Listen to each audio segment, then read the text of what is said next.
Hello to my fellow Force users. Welcome to another episode of Star Wars Chit-Chat, the show where I take you on a journey through all of Star Wars with often a variety of guests. And this week we're back with Clone Wars conversations, but we're veering into offshoots of Clone Wars because we've finished Clone Wars Season 7, the Legacy Project, and all the episodes. So now we're getting into sort of the Clone Wars DLC, Clone Wars Plus. It's the Tales of series. So as of recording this, there are 3 of those: Tales of the Jedi, Tales of the Empire, Tales of the Underworld. We're doing Tales of the Jedi, released in 2022, all about Ahsoka and Dooku.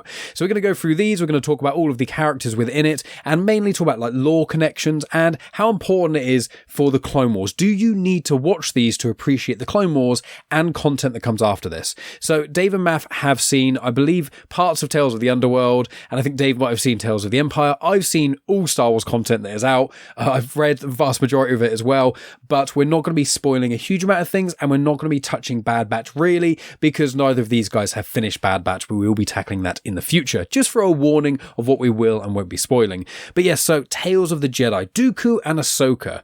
So in this, there are 6 episodes. The first one is about Ahsoka, really as a baby. Then you've got 3 Dooku episodes, and then you've got 2 more Ahsoka episodes. Now, I have my preference of these. I think from the ratings as well, people have their preferences. So let's jump on this real quick. We will delve into the specifics of the episodes and what pops up, but let's just go into it quickly.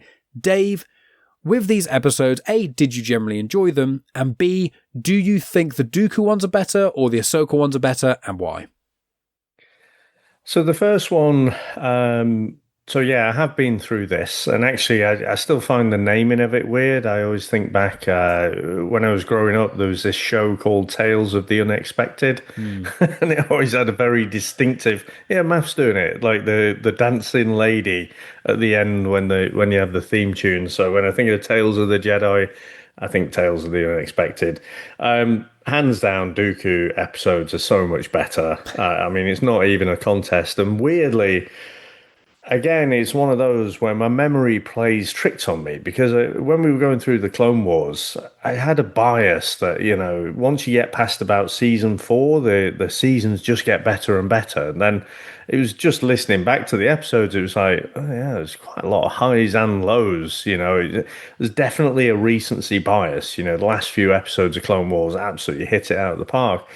Now with this series, I kind of thought, they're almost throwaway. They somehow take a tiny idea and just stretch out the screen time for 20 minutes, and you could either take it or leave it. And I have to say, I think episode 1 felt a little bit like that. It was like, that's the longest one as well. Needed. Weirdly enough, of these shorts in air quotes are between 10 and 20 minutes. That's the longest of all of them. Yeah, and I just don't think it was that interesting. It wasn't that entertaining to watch. And then so I thought, oh God, we're gonna have to watch 5 more of these. But then it just took off to a different level. And I'd actually say, by the time I'd finished it, 100% these are necessary watching, but they're a lot better than some of the Clone Wars episodes as well. I think they're really engaging. And the thing that I loved about it just changes your whole perspective on the characters, Dooku in particular, and you're like, oh, all right, this 2-dimensional villain on the in the live action movies, suddenly I can kind of see his perspective and kind of more interested in his character, and I want more now. Yeah, well, it's very, very well put. Yeah, we'll talk about the Ahsoka and the Dooku ones comparatively a little bit. But Maff, you've also just come off finishing, as people see in the background, Dooku Jedi Lost. Now, this is the script book. I wouldn't recommend reading the script book because it's an audio drama and it's literally a script. It's not as very enthralling. But Spotify Premium members, they get like, this isn't sponsored or anything. I realized recently, you get like a certain amount of hours free audio hours. I think it's like 16 a month or something. And so I said this to Maff the other day, like 2 days ago, and he's already listened to the entirety. It's about 6 hours long of Dooku Jedi Lost. So one of the ways to get into Dooku lore, Dooku Jedi Lost, there's 2 Age of Republic comics. No, there's one which is Count Dooku, and then there's another one that escapes me a bit. And then it's these episodes of Tales of the Jedi. That's pretty much all the Dooku stuff you get pre-Clone Wars. So Maff, you've actually got a bit more of an insight into Dooku Jedi Lost. Now, we won't do a full deep dive into Jedi Lost because Dave hasn't seen it or listened to the audio drama, I should say. But also, this is about Tales of. But I wonder if you could tell us a little bit about, your thoughts of Ahsoka and Dooku, and then would you recommend Dooku Jedi Lost? Do you think it's an essential for people when they're getting into Dooku's story? That's a lot. It's a lot of my question. Well, first, hashtag Dooku was right. Because the thing is, watching these, yes, the first episode is quite, considering it's the longest one, it's probably got the least amount of speech in it. Mm. It's very much kind of a visual, you get the vibes and you get the feel. And I get what they were trying to do there to kind of show from Ahsoka being born that there is something special about her. So I kind of get what they were doing there. But the Dooku stuff is just, it hits it out of the... I mean, we say this all the time. The more you watch, the more you see, the more you can really appreciate things in Star Wars. The more that I will say I don't like the Jedi. That Yoda, I mean, the book, I would say definitely, Dave, if you can get a chance to listen to the book, we could do a podcast on that because there's a lot to kind of unpack there. Ventress is in there. She's a side character. She's like a framing story, really. It's like your point of view. Mm. She's learning about Dooku through these audio hollow. She's found like some old audio recordings when she's his apprentice. When she's like his apprentice, she finds it in his like castle or something. He asks her to go through the audio files so he can rescue his sister. Yeah, but then when she's doing that, she finds like his old journal. So then there's a lot more there to unpack, and you learn an awful lot about Dooku. And the more you learn, the more I've said to Mike already. There's a question that I've mentioned before that I want to go back to in a previous one. The more you can see where Dooku actually has a point, and there's a question I'm going to ask you. There's two questions I'm going to ask you later, Mike, about Dooku, but I think it is quite essential if you want to know more about this guy and where he was and what he's been through. It really does. But just for these actual episodes themselves, I mean, it starts off and you can kind of you see that relationship between him and Qui-Gon and that, and that's the point when you kind of start seeing where Dooku's like, and things aren't right here. And Qui-Gon's questioning, but he's very much a side character there. Yeah, we'll get into that specific parts momentarily, but are you saying that these Dooku episodes, along with Jedi Lost, do you think these are essential? Yes. And definitely. What about the Ahsoka ones as well? The last one. No, not the last one. The second to last one. Yeah. The second one, it's like, well, it's not foreshadowing because it's happened. That's what I said to you. I remember we were watching Clone Wars and we were talking about like watching chronologically, and some people do try and watch all of Clone Wars chronologically and the Tales of. But I'm like, no, because if you watch Practice Makes Perfect when it is in chronologically, it spoils the big thing of season 7, which is one of the best parts of the whole season. But I do like the fact they've gone back and go, okay, how can we input this? Why was Ahsoka that good at being able to do what she did? Yeah. And this shows it. And that, I mean, Anakin, a bit of a dick to her, but he has to be that way because they never say that Anakin kind of saw this, like a Psycho Diaz has like visions. But for some reason, Anakin felt it was so important to kind of teach Ahsoka. Well, I've got a theory on that, so we'll go into that because I think it's quite telling of Anakin's character, actually. I think Practice Makes Perfect really encapsulates Anakin more than a lot of Clone Wars does. But what I want to do is, instead of going through these chronologically, like on episode 1, 2, because in Tales of the Empire and Tales of the Underworld, they just do these 3 episodes of one character, these 3 episodes are another character. With these ones, they do it, they should have done it like that. But these, they do it chronologically, which is really odd. So they do the Ahsoka origin, in air quotes, then they do the 3 Dooku ones and the 2 Ahsoka ones. And it just doesn't fully work in the right way. And it's just a bit jarring. I also don't like that the first episode, you don't actually get to see Ahsoka get found by Plo Koon, which is really annoying because you see it in Clone Wars once as a flashback for like 2 seconds. And I was like, oh, we'll get to see that. Nope. So I think what we should do is we'll just focus on Dooku initially.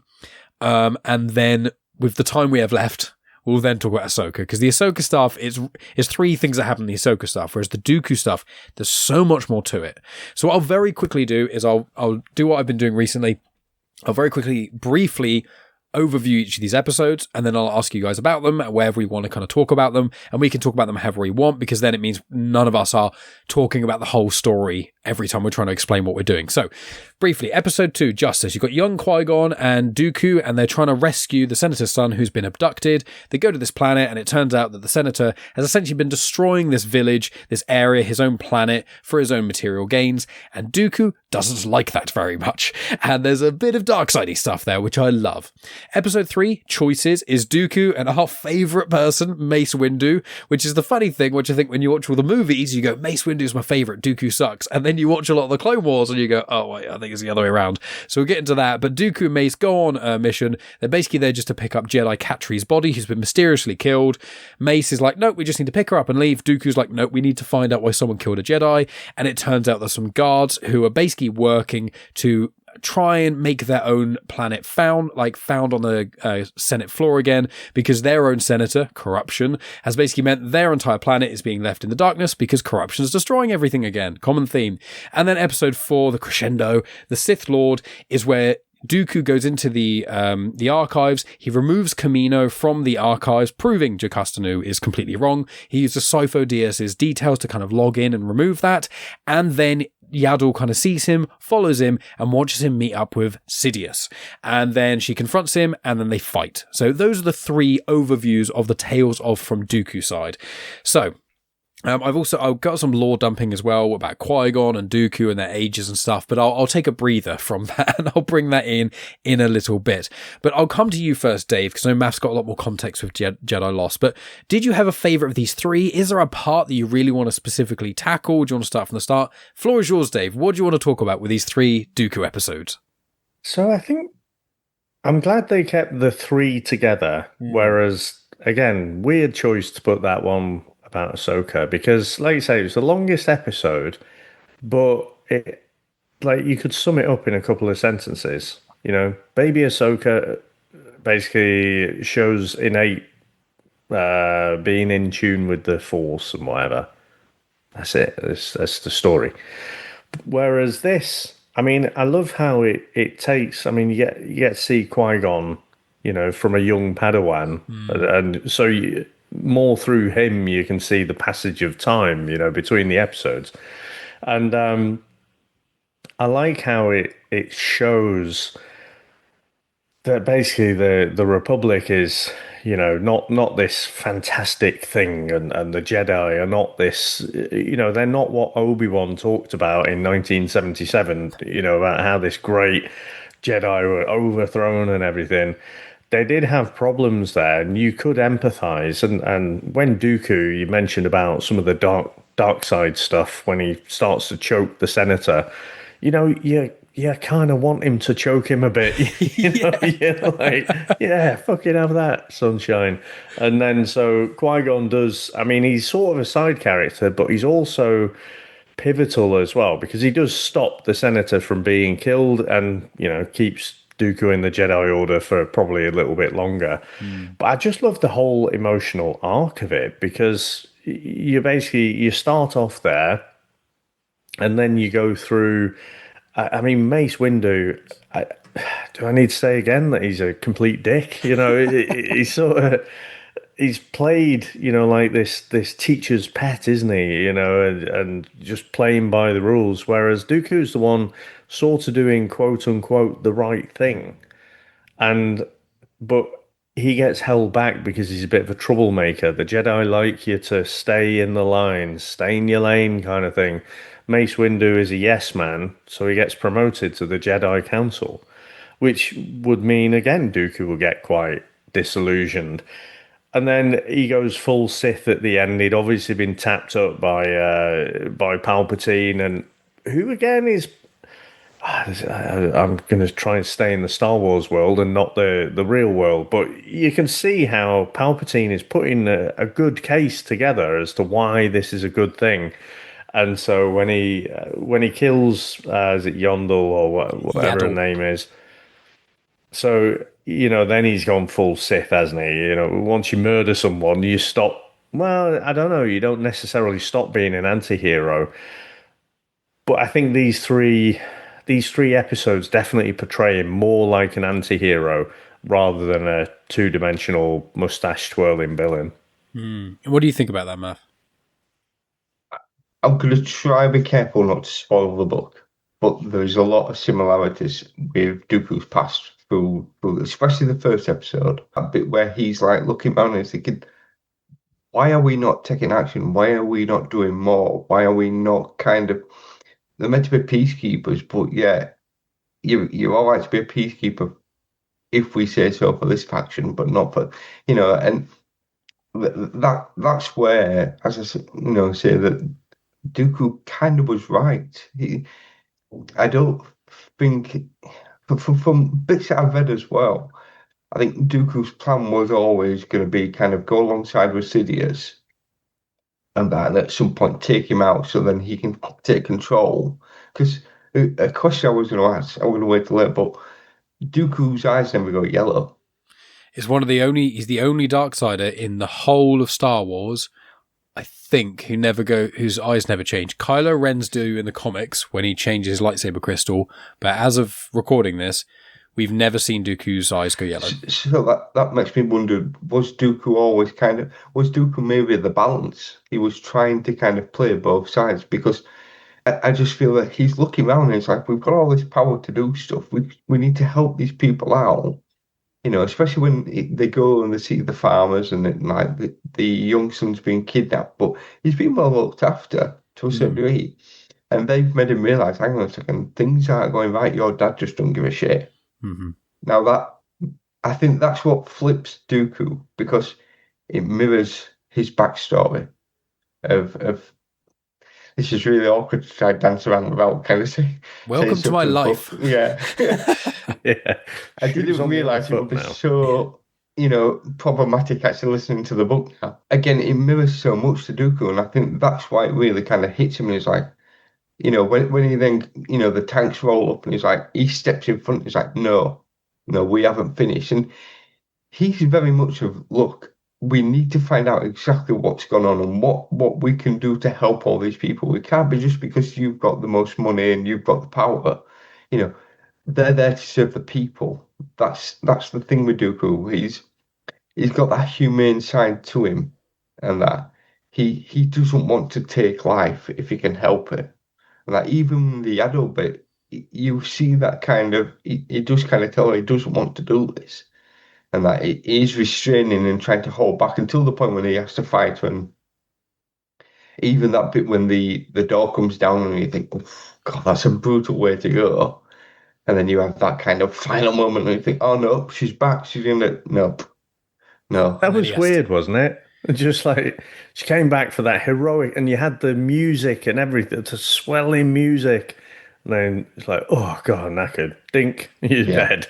Yeah, I think it was her. It's kind of like she won't go out that way, and I think it's kind of showing the resilience of her and Yoda and that kind of species. Whereas, like, it's quite difficult to kill them, and they're very powerful beings. But also, like, Dooku doesn't get away with it that easily. He doesn't get to, like, oh, you close the door on someone. It's quite impersonal. You have to do the coup d'etat, the literal like gunshot to the head kind of thing. I think that was the point. He had to actually take the life. It couldn't be a case of, well, the door came down, so, was that so much down to him? Or, is that one of them things? I've never done this, but, if you stab someone, it's very personal. Yeah. You're kind of in the space, you feel that kind of thing.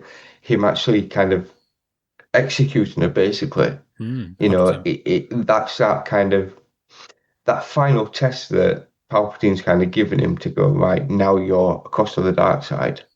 But again, that's where I feel that Dooku's kind of got that humane side of him, because again, he's trying to protect life. What he's been told by Palpatine, I think, is very much of, look, if we do all these things, we could help the galaxy an awful lot more, which again goes into the book of why I think it's very driven that way, that he actually wants to, help life, help people around. He doesn't want to be, destroying and taking out loads of people. No. I agree completely. It's one thing where like this series really helps humanize Dooku. We'll talk about Ahsoka in a bit, but for Dooku especially, I think these three episodes, I think are three of the best episodes of anything animated. I think, there's some great Clone Wars episodes, obviously, which we are still planning on doing that full Clone Wars. We'll pop Megan in for the start. She'll tell us some of her favorites, and then we'll spring load and talk about our own of like what our highlights and lowlights of the Clone Wars series are. But I just think these, because I've seen obviously all the Tales of, and these three Dooku ones are by far the highlights, but by far.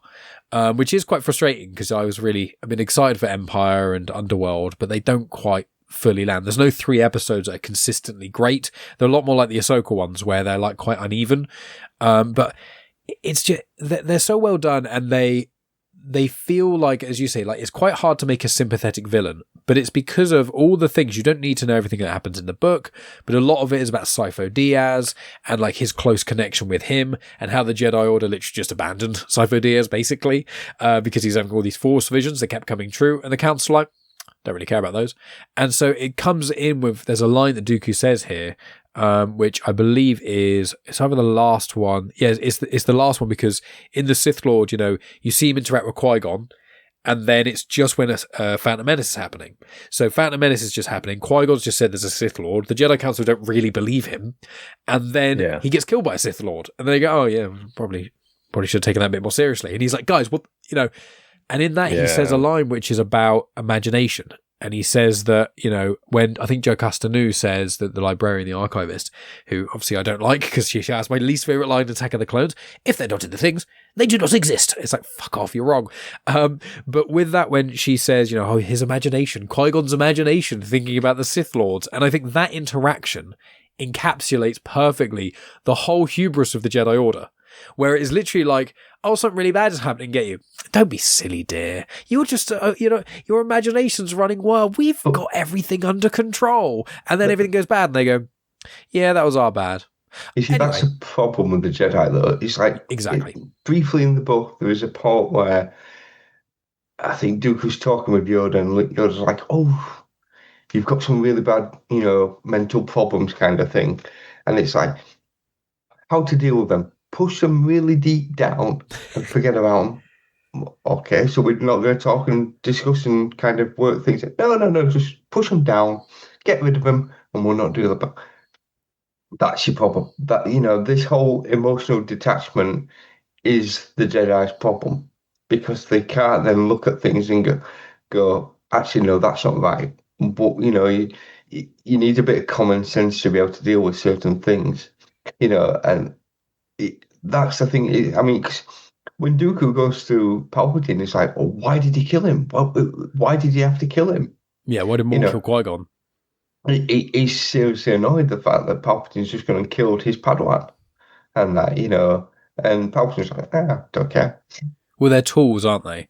Yeah. But I want to come to you, Dave, because you were mentioning sort of Qui-Gon here. Obviously, Qui-Gon wasn't in that middle episode choices with Mace, but he was in the first and the last ones, and you saw Qui-Gon quite young, and then Qui-Gon just before his death. Did you find that these episodes, even though you've seen them prior, did you think that Qui-Gon's relationship to Dooku kind of, how do you view that relationship, really? So I think it came through the closeness of it, and particularly when he died after having gone, to the Jedi Council, or I don't think Dooku was there at the time, but he's certainly on the side of Qui-Gon, and he's annoyed, that no one's really listening to him. And then even Yaddle, like, not saying she deserved what happened to her, but she was just saying, no, it's not that we don't believe him, but, and so, again, I found myself getting annoyed on Dooku's behalf. And you could see when he died, it had a real impact on him. He hadn't fully gone across to the dark side at that point, but it did sting. And I think Palps came up with a great line, to be fair. We've both lost an apprentice. So, I was like, oh, yeah, fair play. So, again, it's another thing like, what is it? The Forrest Whitaker character, Saw Gerrera. Yeah. Where he's like, the new world isn't going to be for us, and Palpatine's essentially making a similar pitch where it's like, it's not going to be without sacrifice. But yeah, I felt like you could really feel just in these 3 episodes, and I agree with you. I think these 3 episodes are as good as Clone Wars, as good as Rebels. Those three, if all of the Tales of the Jedi, all of the Tales of the Empire were on similar level, then I think this series would be held in a higher esteem, because it comes through that kind of master and apprentice relationship there. It kind of, even though Qui-Gon is a master himself by this point, he's still essentially the Padawan to Dooku. So that kind of relationship never goes away. I think there's that emotional beat that you feel with Dooku. That's the thing. You sympathize, like you said, that you sympathize with the villain. You've got to, you can kind of see why he's doing what he's doing, and that. So I think that's what it's in these episodes. The emotional beats that you get from it is what makes it so good. That's why the Ahsoka to us, we do really kind of feel an awful lot for her because of what we've been through and we've seen. But I think not knowing Dooku's backstory, the way they've portrayed it here, you kind of think, okay, but actually, I resonate more with that because I didn't know that, and now I can kind of look at all the things that we have seen and that he has done, and you kind of think, do you know what? In a different world, a different universe, things could have turned out completely different. That I think that's why these hit so much more. I do think, though, you said the word villain there, and I think in the movies, Dooku's a villain. But I genuinely think in these 3 episodes, I think he's an anti-hero. I don't think he's played like a villain. He's not there yet. I think like Punisher's killed way more people by this point, and he's still so-called a hero. Wolverine, these are people who do take life, but Right. you kind of get they're doing it for the end game. So, in which case, then, since we've just said that, my question that I kind of said previously, I went into a big rant about, was Dooku right, actually, because of all this unknown? He had the droids, and then I went, mass genocide. But realistically, if you look at what Dooku he used droids mainly. He does use a few humanoid, so there's the spider. Trench, the spider Trench, guy. yes. Yeah, the species is Harch. There are several separatist generals. Living people, but most of the things that he uses are droids. Because where the clones were made and they was produced to be an army, so you could argue in a way, although they are, as we go along with the Clone Wars, we kind of do, we have personalities, we see Fives and Echo and all that. So, but to Dooku, he doesn't see that side, so he just sees them again, another version of the droids. So he's, in a way, he probably doesn't see that he's taking life the same way. So he's trying to reserve life by using droids to kind of fight the arm, his battles and try. I don't remember which episode it is, but there's the episode when we see it from the separatist side. When we meet Lux Bonteri. Yeah. It's called Heroes on Both Sides. There's actually a very strong connection to these episodes of that. Right. Because you see, that's the thing, when you see that episode and you're like, oh shit, we've never really looked at it from the other side. And I think that's where really, if they could have sat down with Dooku, and obviously Palpatine's in the background, he's pulling all the strings, but if they'd have just looked at things, if the Jedi hadn't been so much up their own arse of going, no, this is where it has to be, because the problem is you've got Yoda who's, hundreds and hundreds of years old. In a way, you can kind of see the lots of things that kind of go on. He thinks, we can take our time because he's got so much time. Well, that's what Dooku says in the book, isn't it? Dooku blames Yoda. He thinks Yoda's the main reason the Jedi's just slowly become so corrupted. Because instead of new generations coming in and going, this shouldn't be the way it is, Yoda's like, no, everything's fine. It's always been like this. If they replace the council more often, that's the problem. It's like sometimes, like with our example of church. Sometimes when you have older people on the PCCs and things like that, things don't move forward because they can't see that actually you have to implement technology and other things and bring in younger people in to get to survive, because the society is moving forward. You can't get stuck in the past, and that's the problem with the Jedi.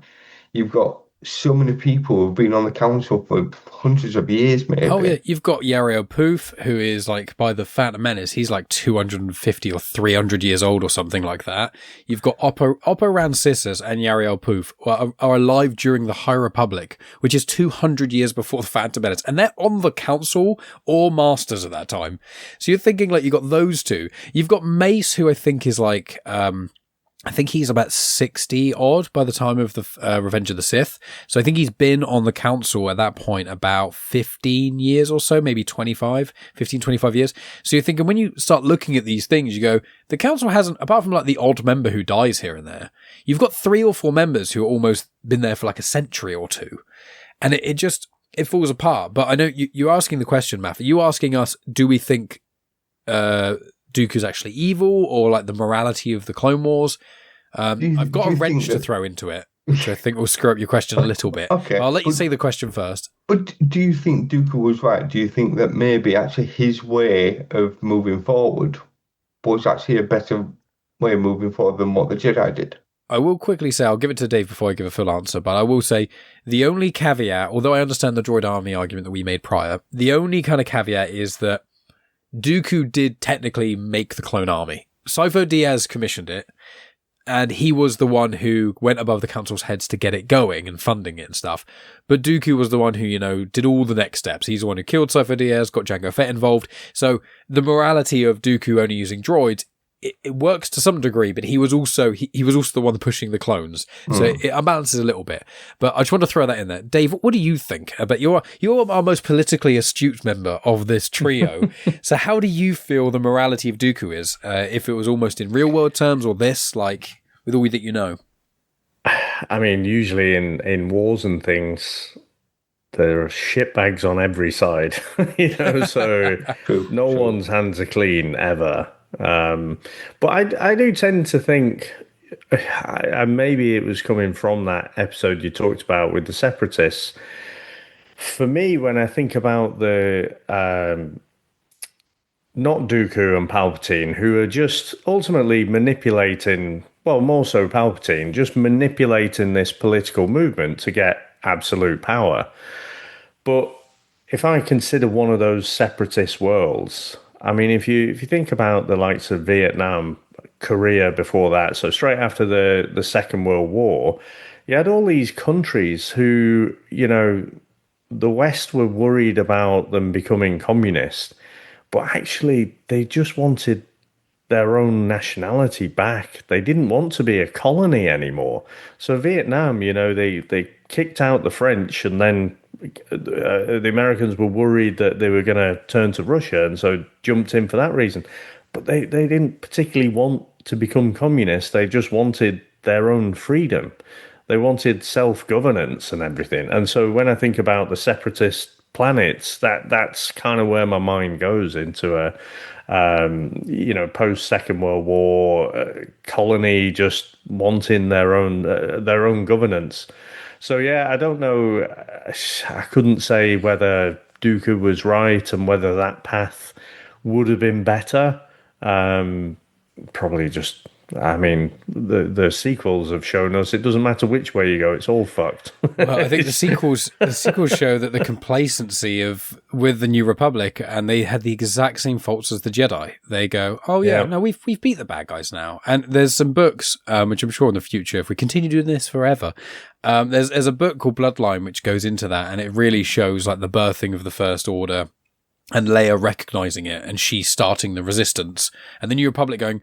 Yeah, Mon Mothma's going, we need to demilitarize the New Republic. We don't need an army. We don't need a star fleet. We don't need all this stuff because we are everywhere and we're all the good guys. Why would we need to pay people to be able to fight our battles for us?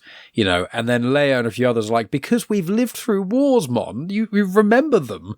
And they're people who are so against becoming like the Empire again.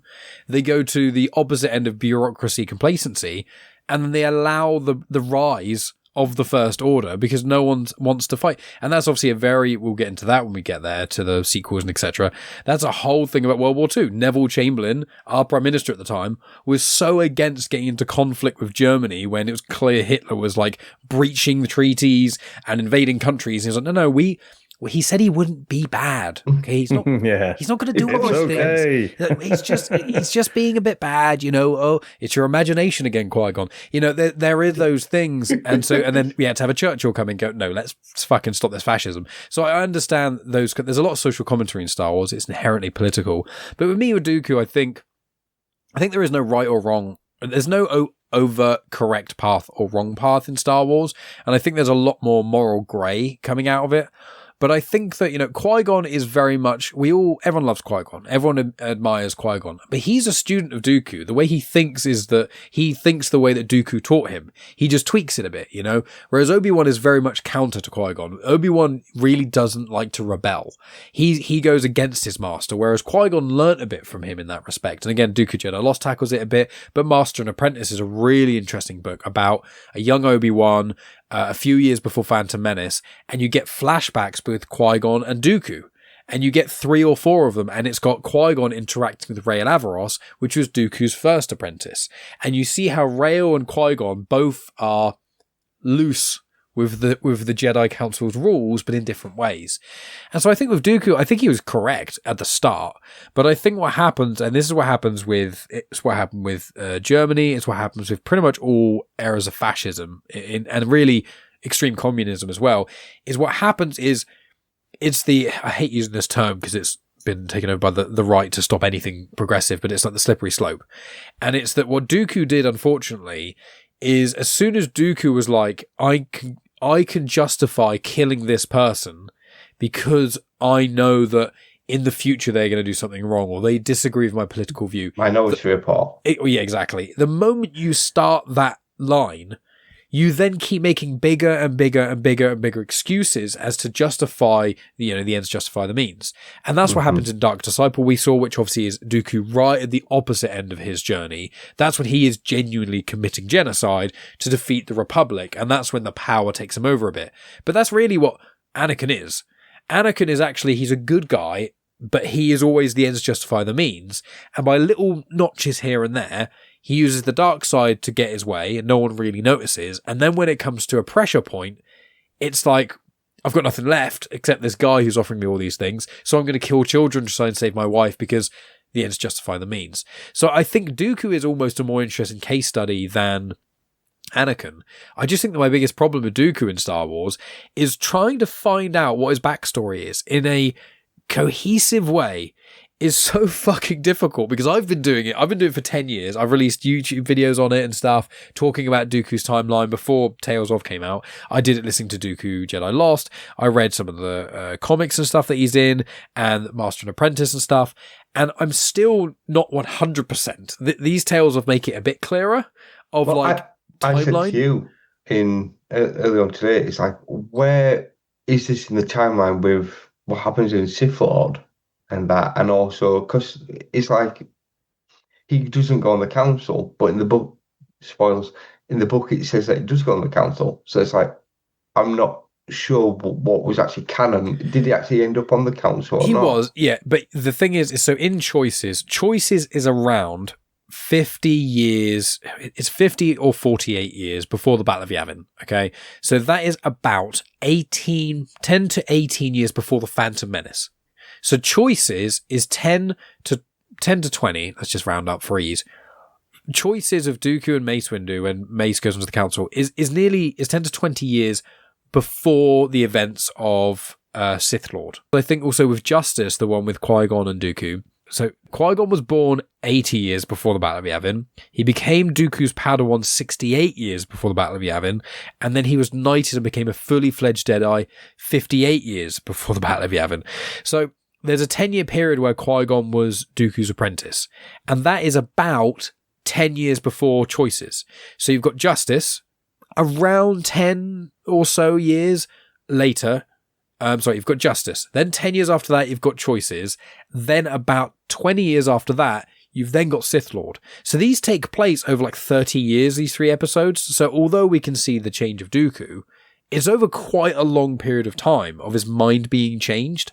And so on that time, he does eventually go on the council. And Dooku Jedi Lost, one of the reasons it's hard to follow is because where you've got Asajj Ventress listening or reading audio archives, and it's kind of his journal and it's dotted around. There is a couple of bits it does jump and you can think, where the hell is this? Yeah. And obviously it's an audio drama, so it's not even like it says, and now at 18 years before the Battle of Yavin, it doesn't do that. It's just jumped ahead, and then some character will offhandedly go, oh yeah, Dooku, it's been a few years since that incident, and that incident is the thing that was referenced prior. So with Dave, with you, someone who, I don't know if you're as interested as the timelines as I am, did you get to grips with like the loose timings of this? What did you think of the timeline of these 3 episodes and everything we've just waterboarded you with? So the waterboarding, I think I need to listen to the audio drama to really have an appreciation for that. I think these episodes did a decent job, though. You could tell with the accent it was Qui-Gon, but you could tell he's a young man at that point for the first one. And then when you meet him later, you place it right in the Phantom Menace. So I think anchor into those external points. I think did a decent job there. But what I was thinking when you just said there, he was on the council, but he kept arguing with the council, so he got kicked off. I mean, that is another failing of the Jedi, isn't it? They've just created this echo chamber where they'll politely discuss things, but they all think the same way. They all will agree at some point. And so, having some more diverse kind of opinions in there might have meant they'd have unearthed some of these things and they'd have had a better council at the end of the day. I think because Dooku, I'd love to see what Dooku was like on the council, but I think because from what we understand Dooku being there, I think that's why Anakin never gets on the council, because Anakin would question them and would say, yeah, but why are we doing, because he does anyway. Yeah. But if he was an actual council member, he'd be like, no, we can't do this, but we have to do this. And I think that's a problem with the council. They're just yes men. It's all just a group of yes men who are just going, yeah, we'll do that. Yeah, don't worry about it. And yeah, we're just not going to do anything. And that's where the problem is. Whereas if you have people there who are going to question, say, hang on a minute, we need to be better. Because that's Dooku's thing. We need to be better. We're meant to be protecting people. That's our job. That's what we've been raised to and what we've been taught to do until you get to a certain level. And then it's like, just don't fancy it. And it doesn't suit our agenda at the time. Yeah. Well, the question, I've got a question to pitch to you guys, is if Dooku never got turned by, and this we'll have to wrap up around here with Dooku stuff because we do need to talk about Ahsoka as well. Do you think if Dooku hadn't been turned by Palpatine, how do we think the Clone Wars would have happened? Do we think Palpatine would have actually been successful at the time that he was? You think of all the ducks in a line, Anakin, all that sort of stuff. Like one would think if Anakin was a Jedi for longer, would he have been harder to turn? Do we think Dooku was actually as key as Anakin was for Palpatine's survival and really creation of the Empire? I would say yes. I think he is as important. And essentially, he was Darth Vader 1.0, wasn't he, before Anakin? And, obviously, when they were putting the movies together, they hadn't built all this extra lore, which only came later. But it almost makes me sad how Dooku kind of got offed in Revenge of the Sith quite easily. Yeah. It's sort of, he deserved more, I think. But, I think Palpatine, we've said how he's a master strategist, and he has so many plans in play at once, and he knows what the end goal is, but it's not like every single thing works. He's always got, so if it wasn't Dooku, I think it'd have been someone else. There's so many Jedi. There'd have been someone who, was disillusioned, disenfranchised with the Jedi. That was the thing he was looking for. And whatever reasons you have, good reasons for being disenfranchised, Palpatine would have identified that and taken them in. Interesting. What about you, Maff? I think, again, dancing around the book, but because Dooku has money behind him, he can help fund the droids, the war that way. So that's why I think Dooku's quite essential to Palpatine's plans. I'm pretty sure he probably had a few other people in the bank, that he could have bankrolled things, and it's just then a case of picking a Force user that he can manipulate. But I think because Dooku's got standing, he's a well-known person and he's got money, he is very important to actually fund. And where does that Tyrannus' name come from? It's just a name that it's just one of those Sith names. Is that anything to do with the book? It's just him being. It's just tyranny, Tyrannus. It's just. It's not all of them. I mean, Darth Bane. Bane is anger. All of the Sith names are just really over the top, Latin-y sounding versions of angry emotions. Nothing to do with dinosaurs, then. It's Tyrannosaurus. It's similar to something that's in the book, if you can remember, and that book. I do think the fact that he's very important to the Clone Wars because the fact that, again, he's got that standing, he's got the money, he's a Force user, and that, and also he'll be well known. So when he was the face, to be fair. So when people see him, they're like, we know Dooku.